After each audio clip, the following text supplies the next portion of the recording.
Bharat Pakistan cricket ಪಂದ್ಯ ಅಂದರೆ ಹಿಂದಿದ ಮಜಾ ಈಗೆಲ್ಲ ಎಲ್ಲಿದೆ?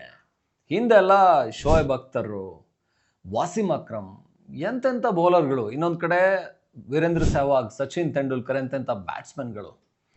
ಇವರ ಪಾಕಿಸ್ತಾನದ ಬೌಲಿಂಗ್ ದಾಳಿ, ಭಾರತದ ಬ್ಯಾಟಿಂಗ್ನ ಪ್ರತ್ಯುತ್ತರ ಇದು ನೋಡೋದು ಸಖತ್ತಾಗಿರ್ತಾ ಇತ್ತು.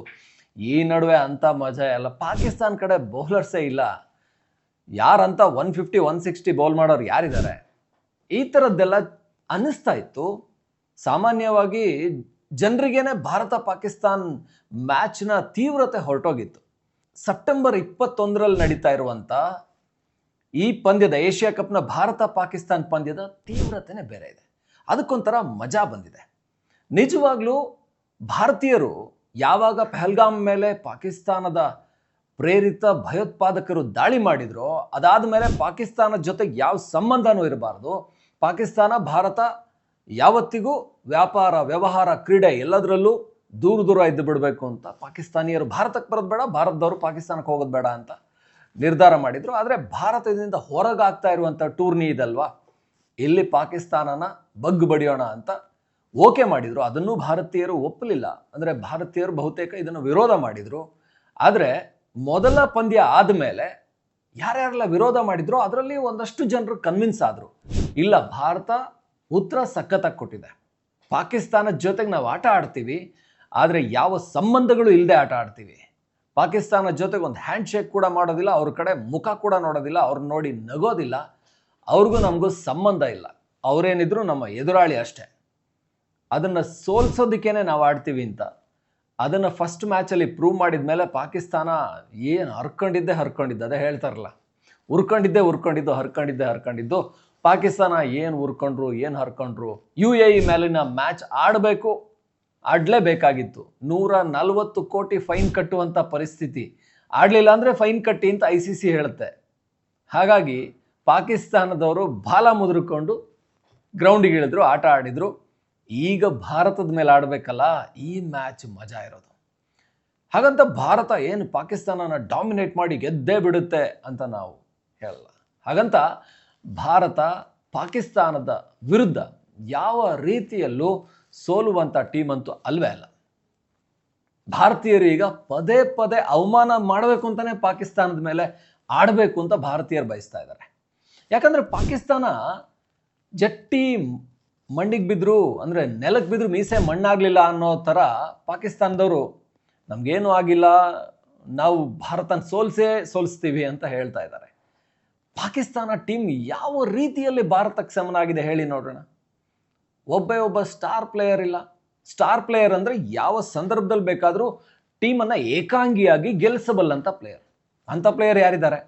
ಪಾಕಿಸ್ತಾನದ ಬ್ಯಾಟಿಂಗ್ ನೋಡ್ತಾ ಇದ್ರೆ ಪಾಕಿಸ್ತಾನದಲ್ಲಿ ಕನ್ಸಿಸ್ಟೆಂಟ್ ಆಗಿ ಸ್ಕೋರ್ ಮಾಡ್ತಾ ಇರೋದು Shaheen Shah Afridi. First match, second match ಈ ಶಹೀನ್ ಶಾ ಅಫ್ರಿದಿವರೆಗೂ, ಅಂದರೆ ಇಂಡಿಯಾ ಅಂತ ಟೀಮ್ ಮೇಲಲ್ಲ ಬಿಡಿ, ಶ್ರೀಲಂಕಾ, ಬಾಂಗ್ಲಾದೇಶ್, ಅಫ್ಘಾನಿಸ್ತಾನ ಅಂತ ಟೀಮ್ ಮೇಲಲ್ಲ, ಇವರು ಸಾಮಾನ್ಯ UAE, ಓಮಾನ್ ಅಂತ ಟೀಮ್ ಮೇಲೆ ಪಾಕಿಸ್ತಾನದ ಬ್ಯಾಟಿಂಗ್ ಲೈನಪ್ ಕೊಲ್ಯಾಪ್ಸು.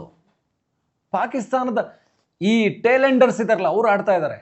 ಶಹೀನ್ ಶಾ ಅಫ್ರಿದಿ ಏನೋ ಪಾಕಿಸ್ತಾನಕ್ಕೊಂದು 20-30 ರನ್ ಹೊಡ್ಕೊಟ್ಟು ಪಾಕಿಸ್ತಾನ ಸ್ಕೋರ್ನ 100 ದಾಟೋದಕ್ಕೆ ಕಾರಣ ಆಗ್ತಾ ಇದ್ದಾರೆ. ಸೈಮ್ ಐಬ್ ಡಕ್ಔಟ್ ಆಗ್ತಾ ಇದ್ದಾರೆ, ಬ್ಯಾಕ್ ಟು ಬ್ಯಾಕ್ ಡಕ್ಔಟು. ಆಮೇಲೆ ಸಲ್ಮಾನ್ ಅಲಿ ಆಗ ಕ್ಯಾಪ್ಟನ್ನೇ ಅಂತ ಕನ್ಸಿಸ್ಟೆಂಟ್ ಪರ್ಫಾರ್ಮೆನ್ಸ್ ಇಲ್ಲ, ಕಾನ್ಫಿಡೆನ್ಸ್ ಕಾಣಿಸ್ತಾ ಇಲ್ಲ. ಬಾಡಿ ಲ್ಯಾಂಗ್ವೇಜಲ್ಲಿ ನೋಡಿದ್ರೇನೆ ಅವರು ಪಾಕಿಸ್ತಾನದವ್ರು ಸೋಲೋದಕ್ಕೆ ಬಂದಿದ್ದಾರೆ ಅನ್ನೋ ಥರ ಇದ್ದಾರೆ. ಭಾರತದ ಒಬ್ಬ ಪ್ಲೇಯರ್ಗೂ ಕೂಡ ಸಮನಾದಂಥವ್ರಿಲ್ಲ. ಫಖರ್ ಜಮಾನ್ ಒಬ್ಬ ಅನುಭವಿ ಬ್ಯಾಟ್ಸ್ಮನ್ ಇರೋವಂಥದ್ದು, ಹೆಚ್ಚು ಅನುಭವ ಇರುವಂಥವ್ರು.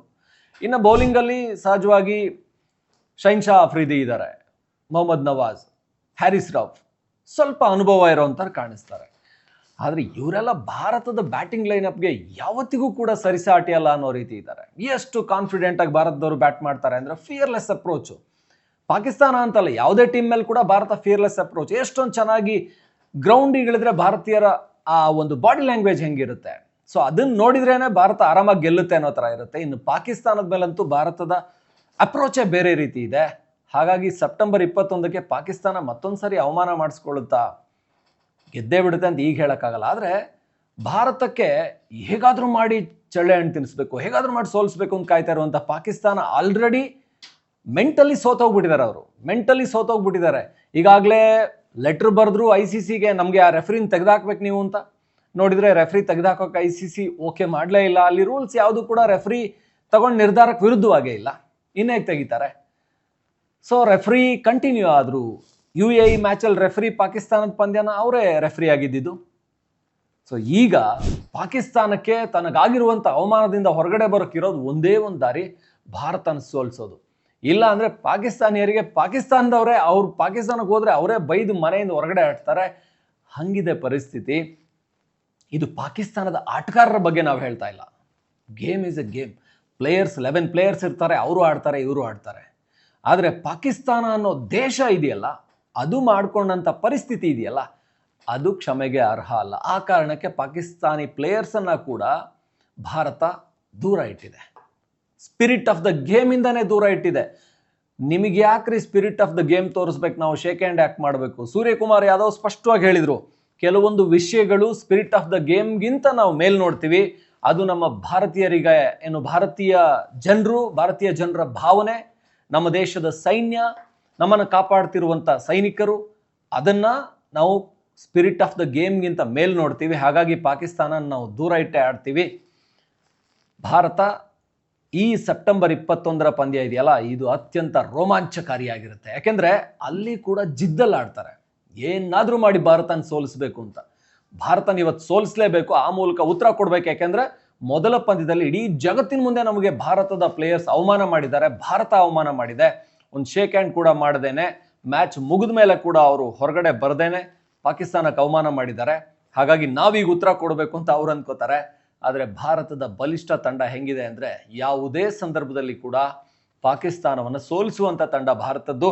ಹಾಗಾಗಿ ಭಾರತ ತಂಡ ಕ್ರೀಡಾಂಗಣಕ್ಕೆ ಅತ್ಯಂತ ಕಾನ್ಫಿಡೆಂಟ್ ಆಗಿ ಇಳಿತಾರೆ, ಪಾಕಿಸ್ತಾನನ ಸೋಲಿಸ್ತಾರೆ ಅಂತಲೇ ನಂಬ್ತೀವಿ. ಹಾಗೆಯೇ ಸೋತ್ರೂ ಕೂಡ ಭಾರತದ ದಾಖಲೆ ಏನು ಕಡಿಮೆ ಆಗಲ್ಲ. ಭಾರತ ಪಾಕಿಸ್ತಾನನ ಬಹಳ ಬಾರಿ ಸೋಲಿಸಿದೆ. ಭಾರತಕ್ಕೂ ಪಾಕಿಸ್ತಾನಕ್ಕೂ ಏಷ್ಯಾ ಕಪ್ಪಲ್ಲಿ ಪಾಕಿಸ್ತಾನ 2 ಸಾರಿ ಗೆದ್ದರೆ ಭಾರತ 8 ಸಾರಿ ಗೆದ್ದು ಬಿಟ್ಟಿದೆ. ತಲೆ ಕೆಡಿಸ್ಕೊಳ್ಳೋದು ಬೇಡ, ಭಾರತ ಗೆಲ್ಲುತ್ತೆ. ಪಾಕಿಸ್ತಾನವನ್ನು ಭಾರತ ಯಾವತ್ತೂ ಬಗ್ಗು ಬಡಿಯುತ್ತೆ. ಅದು ಗಡಿಯಲ್ಲಿರಲಿ ಅಥವಾ ಕ್ರೀಡಾಂಗಣದ ಒಳಗಿರಲಿ, ಇದು ಭಾರತದ ತಾಕತ್ತು ಮತ್ತೊಮ್ಮೆ ಪ್ರೂವ್ ಆಗುತ್ತೆ. ಇವತ್ತಿನ ಮ್ಯಾಚ್ ಅಂತೂ ಅಂದರೆ ಈ ಸೆಪ್ಟೆಂಬರ್ 21 ಮ್ಯಾಚ್ ಅಂತೂ ಏಷ್ಯಾ ಕಪ್ನ ಮ್ಯಾಚ್ ರೋಮಾಂಚಕವಾಗಿರುತ್ತೆ.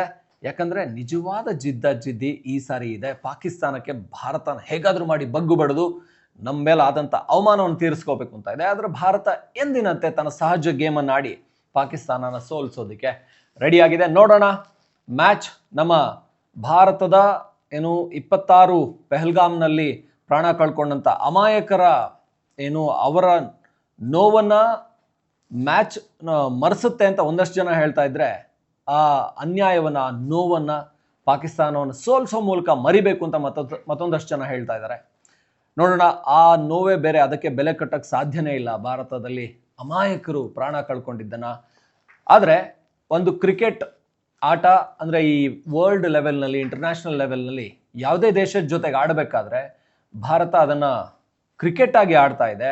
ಯಾವುದೇ ರೀತಿ ಸಂಬಂಧಗಳಿಲ್ಲದೆ ಪಾಕಿಸ್ತಾನಕ್ಕೆ ದಿಟ್ಟ ಉತ್ತರವನ್ನು ಕೊಡ್ತಾ ಇದೆ. ಮ್ಯಾಚ್ ಎಷ್ಟು ರೋಮಾಂಚಕವಾಗಿರುತ್ತೆ ಅಂತ ಮತ್ತಷ್ಟು ಈ ರೀತಿಯ ಸುದ್ದಿಗಳ ಜೊತೆ ಬರ್ತಾ ಇರ್ತೀವಿ. ನೋಡ್ತಾ ಇರಿ ಒನ್ ಇಂಡಿಯಾ ಕನ್ನಡ.